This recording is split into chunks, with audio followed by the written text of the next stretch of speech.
Estábamos viendo lo que dice la iglesia sobre la resurrección de la carne. Comenzamos así la semana pasada. En el punto 992 del catecismo dice: la resurrección de los muertos fue revelada progresivamente a Dios por su pueblo.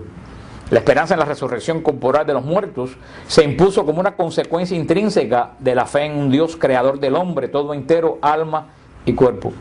El creador del cielo y de la tierra es también aquel que mantiene fielmente su alianza con Abraham y su descendencia. En esta doble perspectiva comienza a expresarse la fe en la resurrección. En sus pruebas los mártires macabeos confiesan: el Rey del mundo, a nosotros que morimos por sus leyes, nos resucitará a una vida eterna.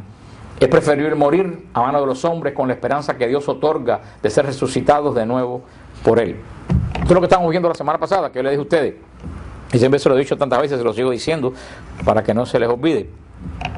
En el Antiguo Testamento, como hacen los protestantes equivocadamente, al Antiguo Testamento no se puede ir a buscar doctrina. Tienen que tener eso claro. En el Antiguo Testamento no se puede ir a buscar doctrina. ¿Por qué? Porque como lo dice la iglesia, la revelación en el Antiguo Testamento fue, ¿se acuerdan cómo yo les dije que era? Progresiva. Dios nos apareció a Adán y le dio todos los conocimientos a Adán.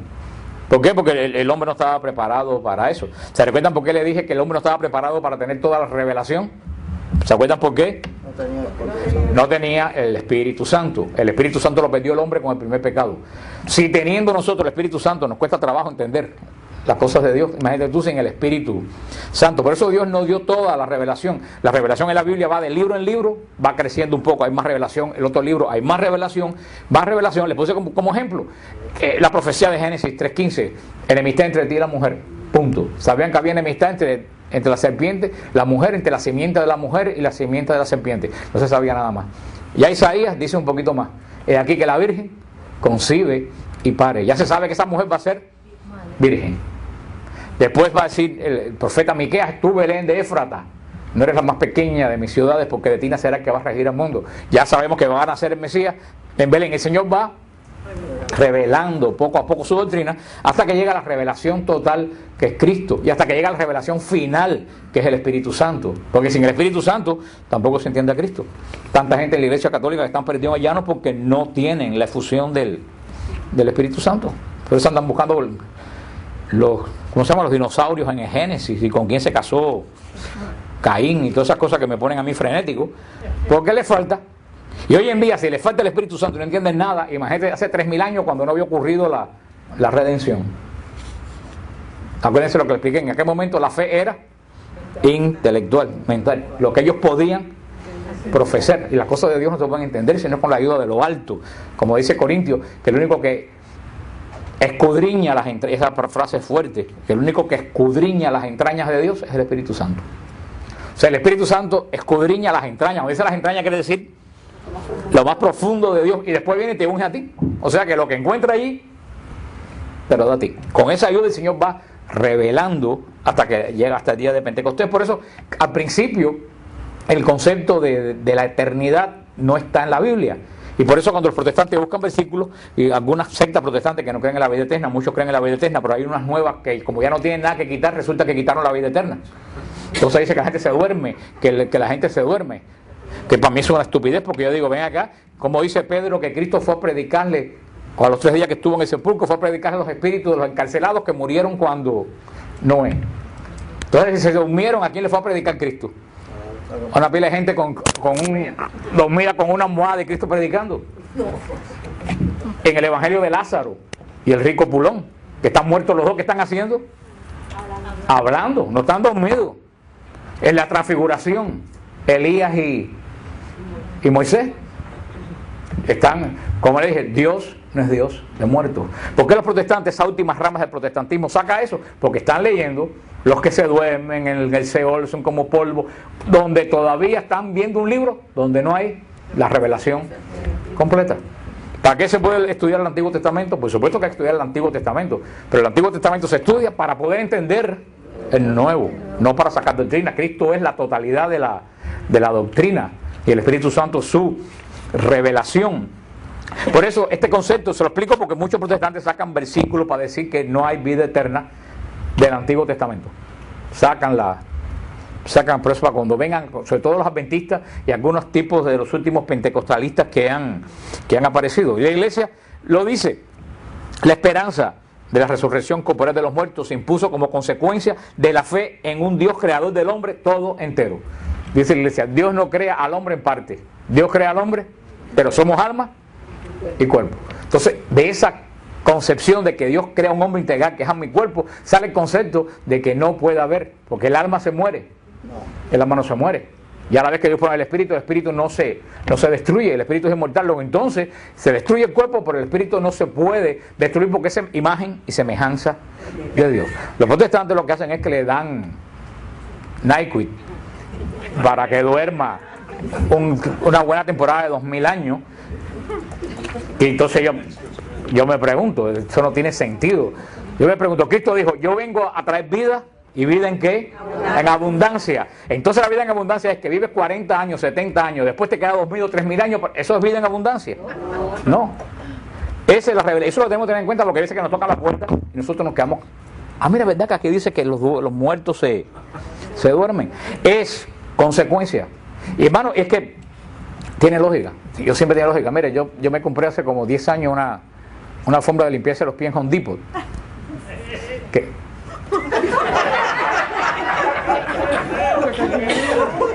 El Señor me quiere santificar a mí, no solo por la oración de Dilcia. ¿No? Hola, José. Pues a José lo conocen en Puerto Rico por las grabaciones. La gente pregunta por José. Óyeme, lo que le estaba diciendo, ya se me fue lo que estaba diciendo. La alfombra que me compré en un tipo, la alfombra estaba hecha de soga, de esas sogas de barco gruesas, barnizadas. Cuando yo la puse, yo dije, esto es eterno.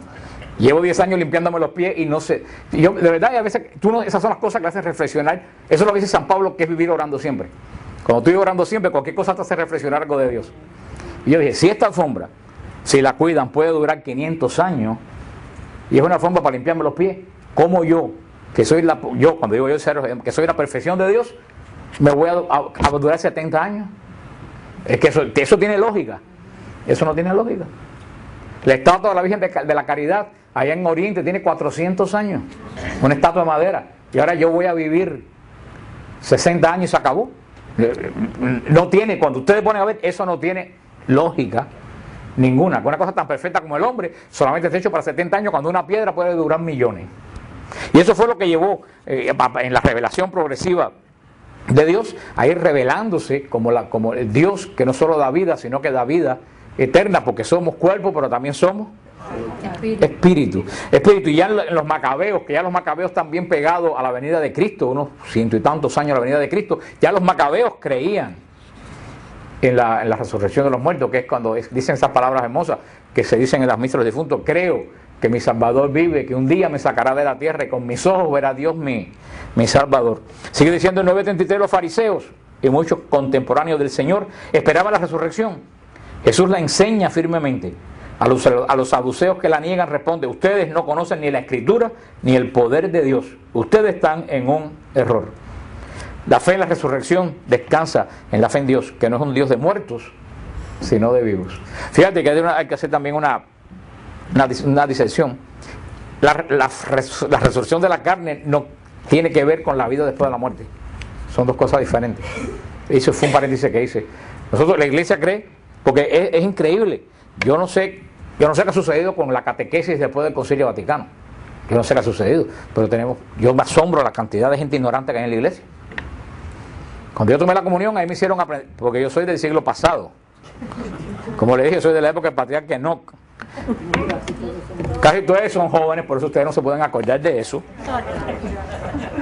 A no ser Fernando y la Estrella, que está por ahí atrás, que no se acuerden. Pero antiguamente, cuando tú ibas a tomar la comunión, te daban un librito, y se llama el Catecismo de Pío X, y tú te lo tenías que aprender de memoria.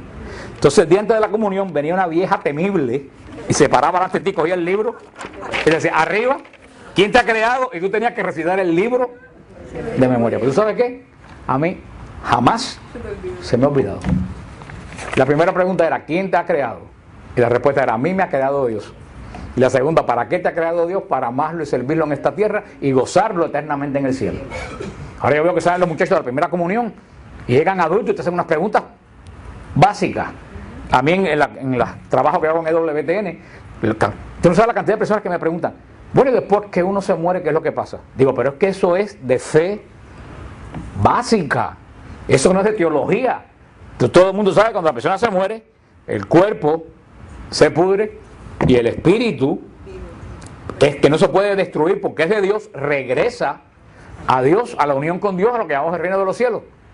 Pero eso no quita, eso no es la resurrección de los muertos. La resurrección de los muertos que nosotros creemos, como que dice el credo de Isaías, firmemente que al final de los tiempos nos vamos a levantar físicamente. No con el cuerpo que tenemos ahora, gracias a Dios. Porque yo lo dono. Nadie lo coge. You'll be surprised. You'll be surprised. Pues bueno, no me distraigan más la clase.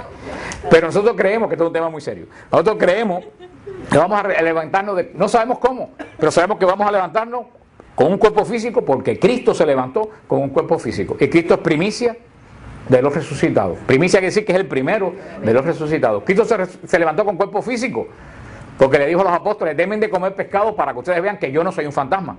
Porque los discípulos cuando lo vieron, lo primero que pensaron fue que era un fantasma. Y él dijo, dame comida. Los fantasmas no comen. Y comió. Los ángeles no comen. Y ustedes no saben por qué Abraham frió un cabrito cuando se le presentaron los 3 ángeles encima de Mambré. Porque quería estar seguro si eran ángeles o no. Y por eso frió un cabrito. Dijo, porque no estaba muy seguro, dijo, si son gente y vienen por el desierto, se lo van a comer. Es imposible que no se lo coman del hambre que deben tener. Pero como los ángeles no lo tocaron, dijo, entonces fue cuando se postró y dijo, estos son enviados de Dios. Los espíritus no comen y vamos a hacer, por eso Cristo comió, lo cual quiere decir, pero al mismo tiempo se presentaba en el medio del aposento cerrado. O sea, es un cuerpo glorioso de esa iglesia que tiene una característica que nosotros no tenemos la menor idea de qué cosa es.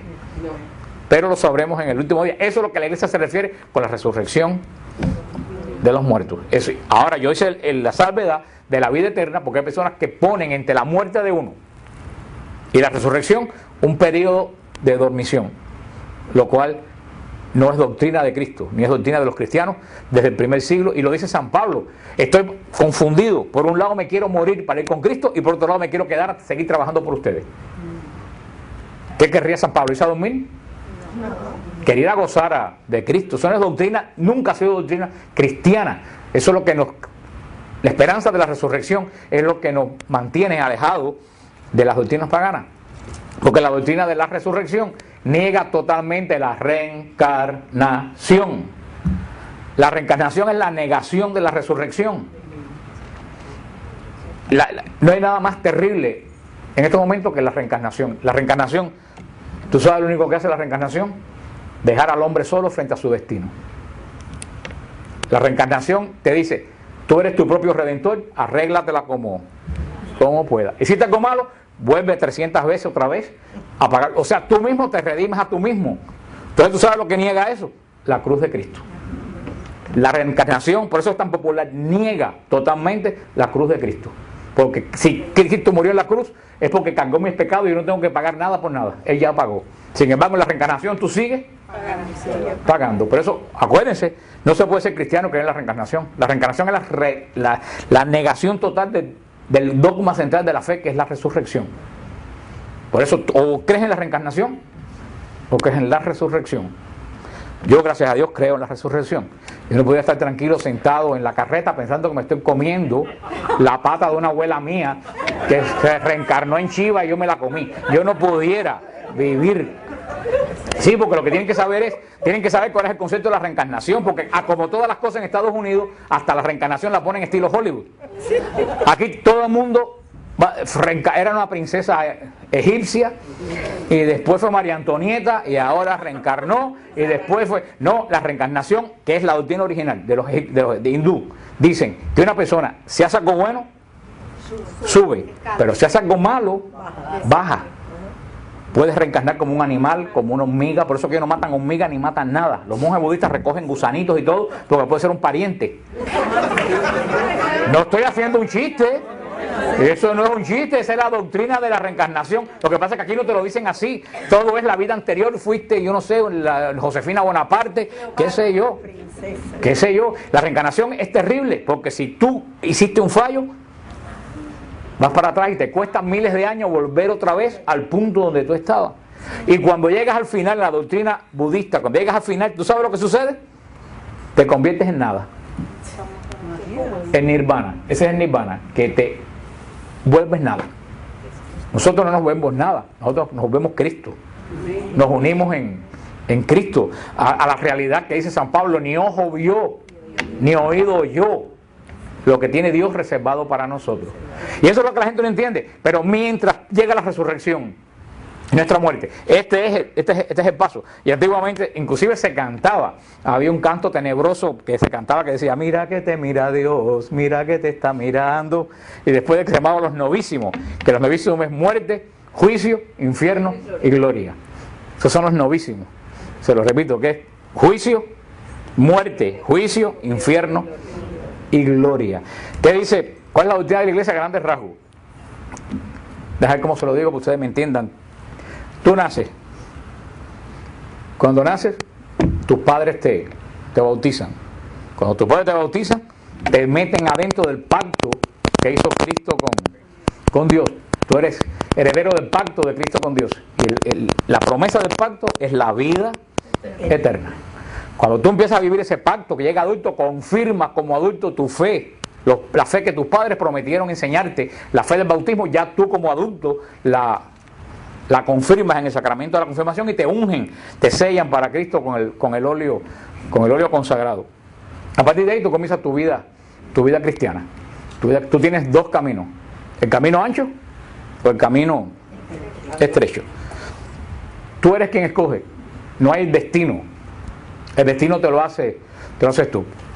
Tú eliges seguir a Cristo, tú haces la vida en Cristo. Según tú vas recibiendo la comunión, como dice la Escritura, según tu comulgas, tú vas construyendo el cuerpo con el cual tú vas a resucitar. Así como cuando uno va al gimnasio, toma vitaminas para que los músculos te crezcan, así la comunión te hace crecer el cuerpo con que tú vas a resucitar el último día. Por eso dice Jesús: al que come de mi cuerpo y bebe de mi sangre, yo lo resucitaré en el último día. Y por eso tanto pecado tiene que priva a la gente de la comunión, llevándose a tocar panderetas a iglesias por esquinas por ahí. Está privando a esa gente de construir su cuerpo con el que van a resucitar. Y el Señor se lo va a tomar en cuenta a los infelices que corren ahí, sino a los que los están engañando para cobrarle diezmo. Entonces, tú vas haciendo tu vida, tú puedes escoger: ¿sigues a Dios o no sigues a Dios? Cuando llegas al final de tu vida, que te presentas delante del Señor, Dios no condena a nadie. Eso es un error. Hay gente que piensa que tú fuiste una vida santa y llegaste al trono de Dios y llegas así: ay, Dios mío, me va a condenar o me va a... Entonces que Dios saca un papelón así y dice: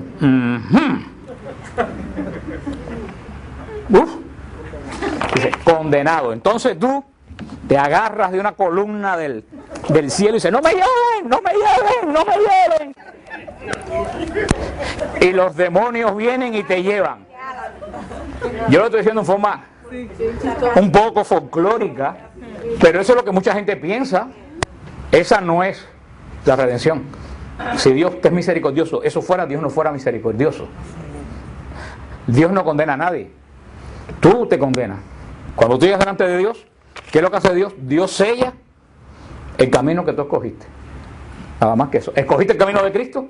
Te sella en Cristo. ¿Escogiste el camino del demonio? Te sella en el demonio. El Señor nos manda a una persona que no quiera ir en contra de su voluntad. Y lo más terrible del caso, eso es un misterio de la iniquidad terrible, que es que la gente que se condena quieren estar condenados. La gente que se condena quieren estar condenados. Reniegan de Dios, inclusive en el infierno. Por eso que no tienen redención. La gente piensa que son gente pobrecita. Ay, ¿quién me manda a estar aquí? No, hermano, yo conozco personas, la conozco, que no quieren estar con Dios ni muertos. No sé si ustedes conocen a alguno de ellos, pero conozco gente que no le interesa a Dios, le odian a Dios. Esa gente no pueden estar en el reino de Dios. O sea que no es como la gente piensa. Tampoco es ahora para decir: bueno, como Dios es tan bueno y yo lo quiero, pues yo no, porque tú sabes lo que pasa, que en la vida de pecado uno se endurece. Llega el momento, y eso lo dijo muy claro el padre Francesco, cuando el Frade Francesco en el retiro dijo, el mismo fuego del cielo es el mismo fuego del infierno. No hay dos fuegos diferentes. Lo que el fuego del cielo calienta y alegra, y el fuego del infierno, el fuego del amor de Dios en el infierno quema a los que lo odian. ¿Ustedes no conocen a una persona que le molesta que alguien lo quiera? Hijos o esposos o esposas, que le molesta, eso mismo le molesta a las personas que están en el infierno cuando el amor de Dios va hacia ellos. No es como la gente se imagina. No es como la gente se imagina. Eso es, entonces, como nuestro cuerpo se destruye, es el espíritu que es sellado hasta el día de la resurrección. Eso es lo que dijo el Papa, que nadie entendió. Que el Papa dijo que el cielo, el infierno y el purgatorio no es un lugar físico, que es un estado del alma. Y enseguida dijeron, el Papa dijo que el infierno no existe. No, al contrario, dijo que sí existe, pero que es un estado del alma. ¿Por qué? ¿El cuerpo va al infierno? No. Los cuerpos están en el cementerio de la calle 8, en el Mercy de ahí están los cuerpos. No vale. Entonces, si el cuerpo no va al cielo ni al infierno, ¿qué es lo que va? El alma. ¿El alma es material? No, entonces es un estado espiritual. Eso fue lo que dijo el Papa. Que ha sido la doctrina de la iglesia siempre. El infierno no está en el centro de la tierra ni en el planeta Plutón, como dicen los mormones. Es un estado espiritual. Pero que sea un estado espiritual no quiere decir que no exista. Al contrario, por supuesto que existe, pero no como nosotros lo estamos viendo. Es algo totalmente nuevo para nosotros. Mientras llegue el día de la resurrección, que después más adelante seguiremos viendo esto, veremos cómo piensa la iglesia que es la resurrección. Pero mientras en todo ese momento estamos en ese estado espiritual. Por eso que la iglesia tiene tanto respeto por el cuerpo de los muertos, y por eso que la iglesia permite que se incinere, pero que no se esparza la ceniza. Se puede incinerar, pero la ceniza tiene que permanecer junta en un lugar, y no es que si se esparce la ceniza el muerto no va a resucitar, o le va a salir una pata por Key Biscayne y la otra. No es eso, porque no tiene lógica. Porque entonces, ¿qué pasa con los que se ahogan y con los que se lo comen los tiburones? No van a resucitar. No, Dios tiene sentido común. La iglesia no quiere que se bote la ceniza, porque el que bota la ceniza está diciendo, aquí se acabó. Eso la iglesia no permite. Tú pones la ceniza en un lugar como diciendo, yo la pongo aquí porque yo creo y yo tengo la esperanza de la resurrección. Por eso que la iglesia no permite que se esparza la ceniza, porque creemos en la esperanza. Y la nueva era que dice, lo botamos al mar para que se vuelva agua y se la coman los pececitos. Eso es un concepto pagano. Por eso es que la iglesia, ese es el proceso de la vida, de la muerte, del sellamiento. Y por eso, según seamos sellados ya, eso es eterno. Por eso la gente dice, bueno, entonces hay dos juicios. No es que hay dos juicios, no hay dos juicios. Está el juicio final cuando tú llegas, el juicio tuyo, personal, cuando tú llegas delante del trono de Dios. Cuando Dios te tira, ¿contra qué Dios te compara? A ver, ¿quién sabe contra qué Dios lo compara? Anda cerca, pero no aterrizaste. Te alejaste un poquito más, pero tampoco aterrizaste. Te fuiste más lejos todavía. Con el amor. Lo dice San Juan de la Cruz, en el último día seremos juzgados en el amor. Dios te va a juzgar por el amor. Si Dios te juzga por el amor, y ven tu patrón, por eso que Jesús dijo a los fariseos, las prostitutas van delante de ustedes al reino de los cielos, porque no va a tirarlo por la Biblia, va a tirarlo por el amor. Y tú puedes guardar la Biblia de pie a cabo, que si no tienes amor, lo dijo San Pablo, nada me vale. Por eso es que yo tiemblo mucho cuando veo muchos católicos que no tienen amor. Digo, ¿de qué le vale haberse hecho religiosa, haberse hecho monje, haberse hecho sacerdote, si no tiene amor? Más lo hubiera bailado que se fuera a bailar un gogo a Miami Beach. Se hubiera divertido más. Porque de nada le vale, lo dice San Pablo, yo puedo quemar mi cuerpo y echarlo a las llamas. Dice, puedo tener fe como para mover una montaña, decirle, ponte para allí.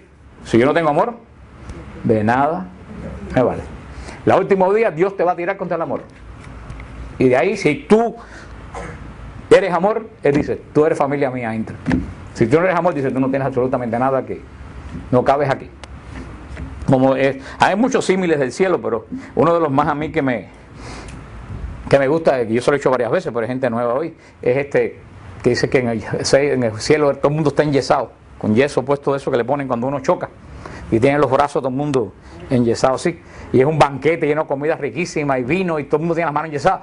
Entonces, todo el mundo está sentado, malos y buenos, pero entonces la diferencia es que los malos quieren comer y no pueden comer y pasan hambre, y los buenos se dan la comida unos al otro.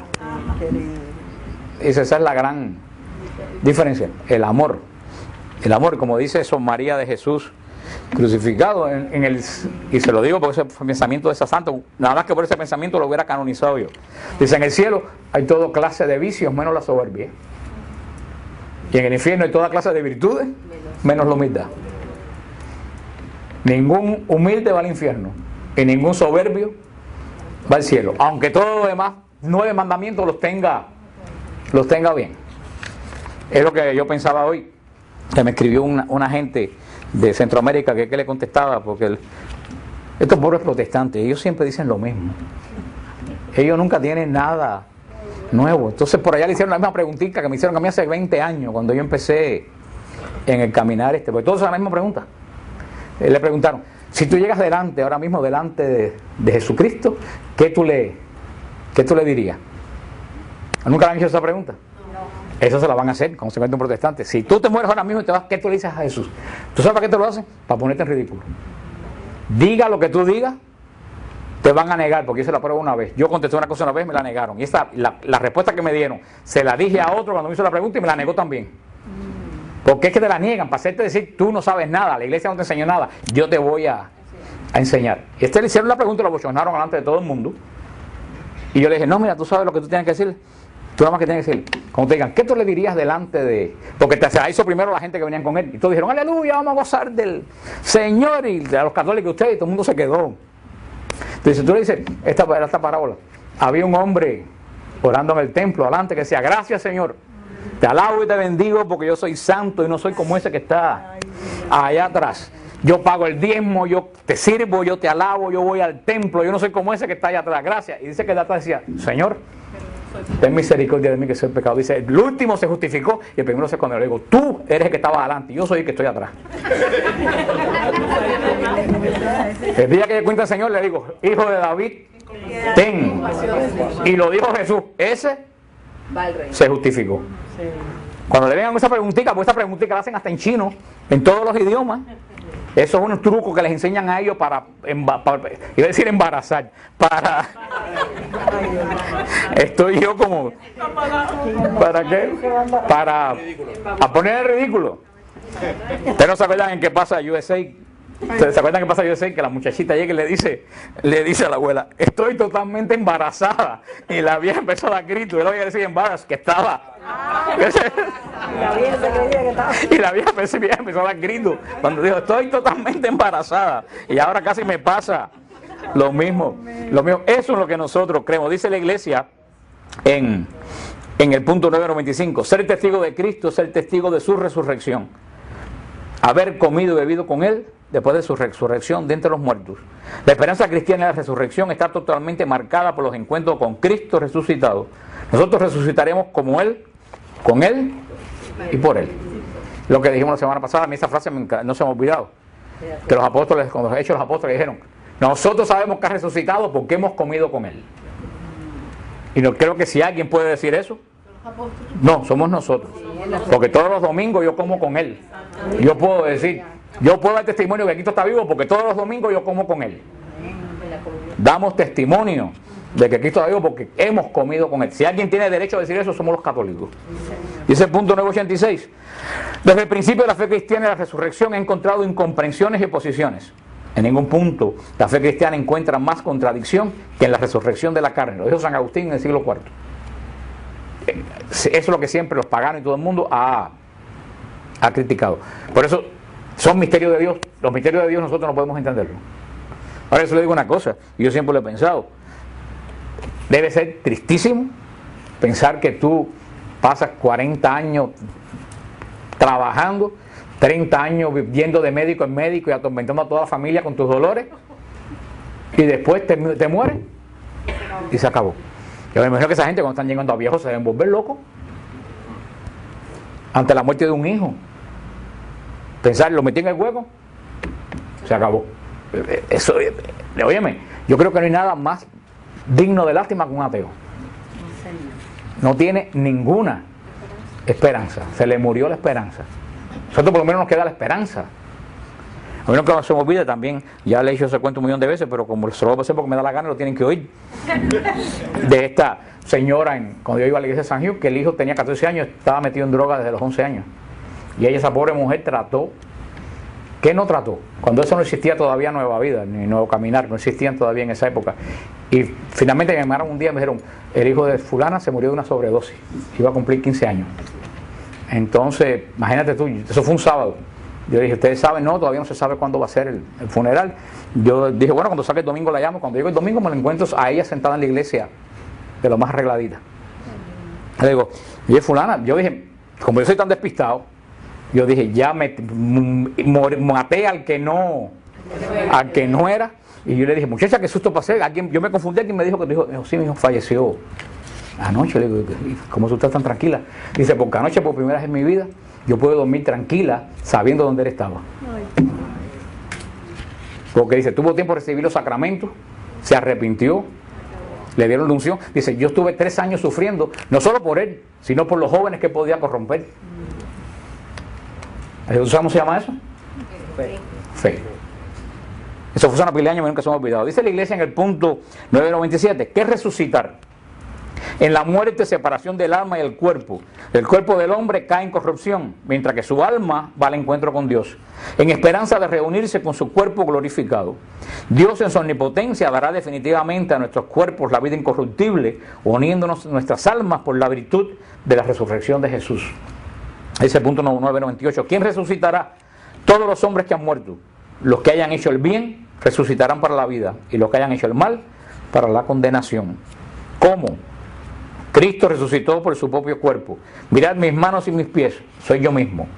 Pero Él no volvió a una vida terrenal. Del mismo modo, en Él todos resucitarán con su propio cuerpo que tienen ahora. Sobre eso concilio de Letrán. Pero ese cuerpo será transfigurado en gloria, como dice Filipenses 3:21. Esto es lo que yo le estaba también diciendo. Cuando tú mueres, tú tienes el juicio personal tuyo con el Señor. Al final de los tiempos, este es el juicio final. Pero el juicio final no es otro juicio, porque ya tú tuviste un juicio. Es que la palabra juicio se usa en 2 formas diferentes, y nosotros lo usamos en 2 formas diferentes. Yo puedo decir, yo tengo un juicio porque me llevó un stop y me pusieron un ticket. Pero yo puedo decir, yo me voy a hacer un juicio de lo que van a hacer ustedes en Marte. Es la misma palabra, pero con 2 significados. Hay un juicio de sentencia, que es cuando tú mueres. Al final de los tiempos, ese juicio es juicio de criterio, de separación final entre los que están sellados y los que no están sellados para siempre. Es una confirmación del primer juicio. Por eso que la gente dice, ¿cómo es posible que haya dos juicios? No, es que el segundo no es un juicio. El juicio fue el primero, el segundo es la definición final, cuando el mal va a ser destruido. Eso es lo que es el juicio final, porque ya hemos sido juzgados en el primer juicio. Dice la iglesia, pero dirá alguno, ¿cómo resucitan los muertos? ¿Con qué cuerpo vuelven a la vida? Dice San Pablo en 1 Corintios 15, necio, lo que tú siembras no revive, sino muere. Y lo que tú siembras no es el cuerpo que va a brotar, sino un simple grano. Se siembra corrupción, resucita incorrupción. Los muertos resucitarán incorruptibles, dice San Pablo, como la semilla, se siembra y sale una mata. Se siembra corrupción y resucita incorrupción. Dice la iglesia, cómo va a ser sobrepasa nuestro entendimiento. Es solamente accesible a la fe. Pero dice la iglesia en el punto 1000, pero nuestra participación en la Eucaristía nos da ya un anticipo de la transfiguración de nuestro Señor, de nuestro cuerpo por Cristo. Y por eso yo digo, nosotros, los carismáticos, tenemos ya mucho adelantado. Bastante, porque si a ti no te gustan las alabanzas, ¿qué tú vas a hacer al cielo? Explícame. Si tú te aburres las alabanzas, ¿qué tú vas? Mejor que te vayas a otro lado, a lo mejor más caliente, tienes más entretenimiento. Si tú te aburres en la misa, ¿qué tú vas a hacer en el cielo? A ver, explícame. Aburrirte. Por eso, hermano, esto nos llama verdaderamente que, como ustedes ven, esto es un camino. Esto es un camino progresivo. Cuando tú vas cogiendo gusto a la Eucaristía, tú lo vas cogiendo gusto al cielo. Cuando tú vas cogiendo el gusto a la alabanza y a la adoración y a la oración, tú le vas cogiendo gusto al cielo. Cuando tú te vas desprendiendo de las cosas terrenales o carnales, tú le vas cogiendo el gusto al cielo. Pues este es el camino de la vida, y por eso yo siempre se lo decía, es que hasta la naturaleza es sabia, porque fíjate, en la medida que nuestro cuerpo se destruye, nuestro espíritu crece. Y hay gente que dice, ay, pero si yo ahora con 70 años supiera lo que yo sé a los 20, te condenaba. Por eso es que en la medida que el cuerpo se destruye, el espíritu es como una mariposa metida dentro de, es como un gusano con la crisálida. El gusano se va arrugando y parece que se va a morir, y cuando se arruga todo el gusano, ¿qué es lo que sale? La mariposa. Así nuestro cuerpo se va destruyendo mientras va creciendo lo que va a vivir para siempre. Lo triste del caso es que hay personas que se arrugan por fuera y se arrugan por dentro. Se hacen una pasita. Se hacen una pasita espiritual. ¿Ustedes no conocen gente que cada día se arrugan más por dentro? Y cada día se encogen más por dentro. Cuando llegue el día del sellamiento de él en Cristo, cuando se enfrente a Cristo, ¿qué va a haber? Por eso, hermano, esto es un llamado a la comunión, a la confesión, a los sacramentos, a la oración. En estos 5 minutos dice, ¿cuándo? Sin duda en el último día, el fin del mundo, que no es fin del mundo, se lo vamos a ver después. El mundo no se acaba, el mundo se transforma. Y eso está bien, más que definido. No hay fin del mundo. Hay fin del tiempo. José, ¿ya tú aprendiste lo del tiempo o no? ¿No has aprendido lo del tiempo? José, después yo le hablo de José. José, uno de los grandes problemas de José era que no entendía que en Dios no había tiempo. ¿No te acuerdas? Yo espero que en tantos años lo hayas aprendido. Es difícil de aprender que en Dios no hay tiempo. El tiempo lo tenemos nosotros. Porque el tiempo es la medida entre 2 puntos. ¿No? El viaje a España es 8 horas, porque yo salgo de Miami y me demoro 8 horas a llegar a Madrid. Pero si no hubiera Madrid, si no hubiera nada ahí, yo podía medir qué tiempo me demoro a qué, si no tengo ni... O sea que en Dios no hay 2 puntos diferentes, porque Dios lo abarca todo, lo que entonces no hay tiempo. Y cuando nosotros nos metemos en Dios, entonces lo que hay es el fin de los tiempos, no el fin del mundo.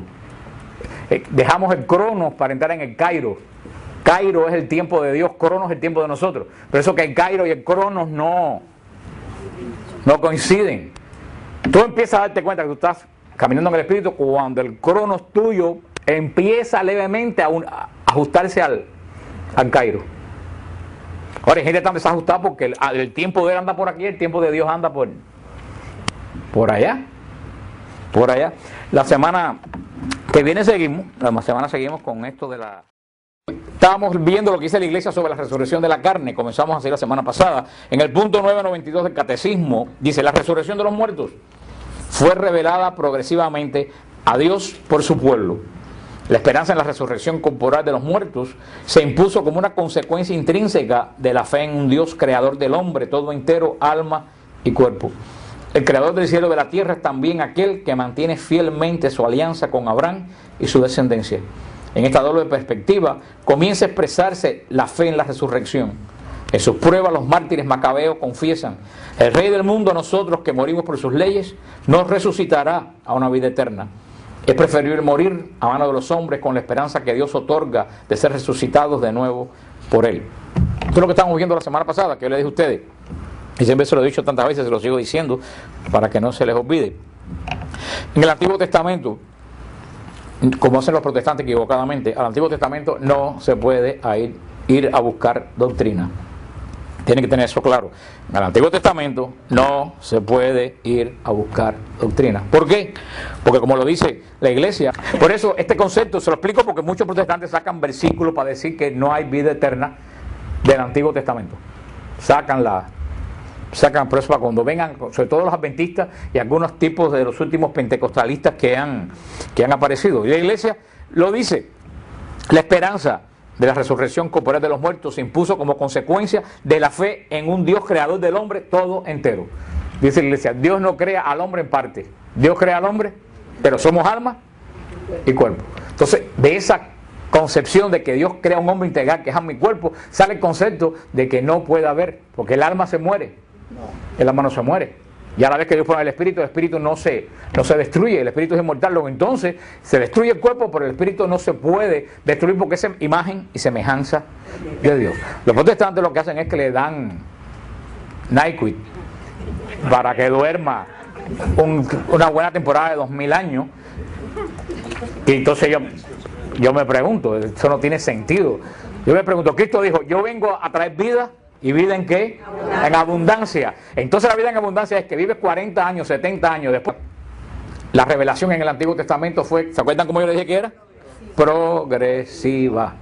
Dios nos apareció a Adán y le dio todos los conocimientos a Adán.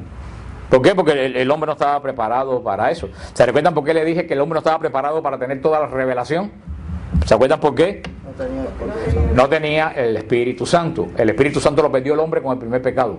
Si teniendo nosotros el Espíritu Santo nos cuesta trabajo entender las cosas de Dios, imagínate tú sin el Espíritu Santo. Por eso Dios nos dio toda la revelación. La revelación en la Biblia va de libro en libro, va creciendo un poco, hay más revelación. El otro libro hay más revelación, más revelación. Le puse como ejemplo la profecía de Génesis 3:15, enemistad entre ti y la mujer, punto. Sabían que había enemistad entre la serpiente, la mujer, entre la simiente de la mujer y la simiente de la serpiente. No se sabía nada más.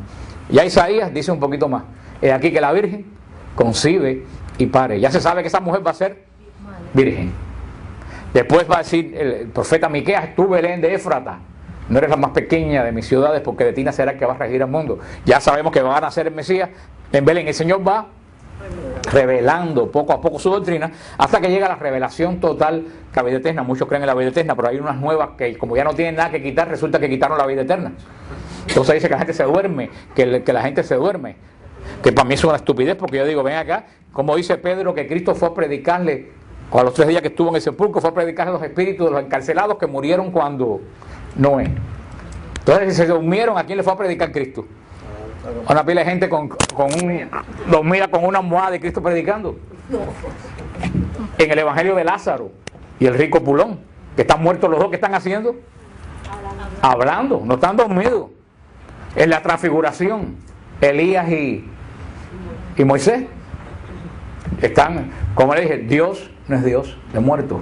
¿Por qué los protestantes, esas últimas ramas del protestantismo, saca eso? Porque están leyendo los que se duermen en el Seol, son como polvo, donde todavía están viendo un libro donde no hay la revelación completa. ¿Para qué se puede estudiar el Antiguo Testamento? Por supuesto que hay que estudiar el Antiguo Testamento, pero el Antiguo Testamento se estudia para poder entender el Nuevo, no para sacar doctrina. Cristo es la totalidad de la doctrina, y el Espíritu Santo, su revelación es Cristo, y hasta que llega la revelación final, que es el Espíritu Santo, porque sin el Espíritu Santo tampoco se entiende a Cristo. Tanta gente en la Iglesia Católica que están perdidos allá porque no tienen la efusión del Espíritu Santo. Por eso andan buscando ¿cómo se llama? Los dinosaurios en el Génesis, y con quién se casó Caín y todas esas cosas que me ponen a mí frenético, porque le falta. Y hoy en día, si le falta el Espíritu Santo y no entienden nada, imagínate hace 3000 años cuando no había ocurrido la redención.